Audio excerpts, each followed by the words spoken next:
c'est pas nous. Sauf que quand on y regarde de plus près, en fait, il peut y avoir différentes situations qui font qu'on discrimine. Par exemple, la coproduction. On a une demande discriminatoire de l'entreprise qui dit, par exemple, au plus raide, moi je veux pas de grille. Alors, ce qu'on rencontre en fait chez les chefs de travaux, chez les enseignants, c'est que très souvent, ça choque, on ne sait pas comment faire, et souvent l'éducation nationale, ce que les professionnels font, c'est qu'ils se conforment à la norme de l'entreprise en ne négociant rien et en envoyant un élève qui correspond aux normes attendues. Pourquoi ? Parce qu'on ne veut pas perdre de stage, parce qu'il faut placer tellement d'élèves en stage, il y a cette pression-là, et le vivier d'entreprise étant limité, il y a une grande crainte de perdre des stagiaires. Ça peut être aussi parce qu'on ne sait pas comment négocier cette question-là, qu'on ne connaît pas forcément la loi sur les discriminations, enfin il y a un certain nombre de raisons. Donc ça, c'est de la coproduction. Après, là où on est un peu plus en profondeur, c'est qu'on va faire de la production directe de discrimination, puisque les enseignants ont un fichier d'entreprise, ils connaissent les entreprises. Ils savent que telle entreprise ne prend pas de jeunes arabes, ne prend pas de filles, ne prend pas de garçons, etc. Donc, du coup, c'est eux-mêmes qui vont faire la sélection. Et quand ils vont proposer des listes de stages, eh bien, il y a des entreprises qu'ils ne vont pas proposer à certains jeunes.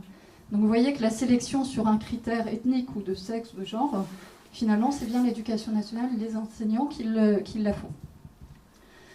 Alors après, petite parenthèse, Fabrice Dume note aussi, parce que dans son diagnostic, vous verrez, il y a beaucoup de propos de professionnels, de témoignages, qu'à certains moments, même, on va jusqu'à conditionner les élèves en leur disant « c'est comme ça, il y a des entreprises qui ne prennent pas d'arabes, il y en a qui ne prennent pas de filles, il faut faire avec, travaille plus que les autres, travaille mieux que les autres ».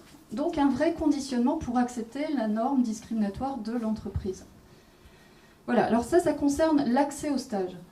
Mais il y a aussi la discrimination en fait pendant les stages que les jeunes peuvent rencontrer.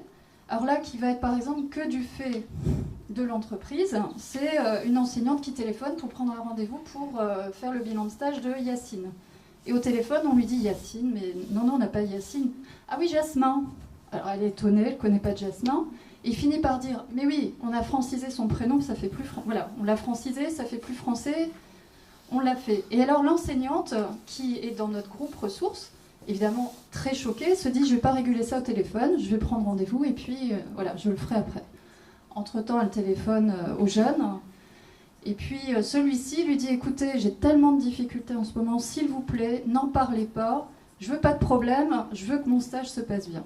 Donc l'enseignante, elle obéit à cette injonction-là, elle ne veut pas trahir sa confiance et elle ne dira rien de la situation. Or, on est vraiment dans un cas de discrimination de l'entreprise qui change d'identité. Ça va être aussi une jeune qui est en salon de coiffure et à qui on dit, quand des clients racistes arrivent dans le salon de coiffure, va à l'arrière, ne te montre pas tant qu'ils sont là.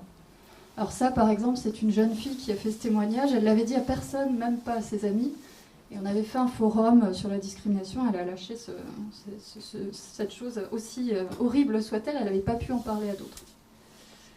Alors, je vous parle de ça parce que, du coup, quand il y a connaissance, les enseignants, cela dit, même s'ils sont très choqués par ça, ne savent pas quoi faire très souvent. Voilà. Donc finalement, on accepte et puis rien n'est fait sur ce qui est vécu par l'enfant.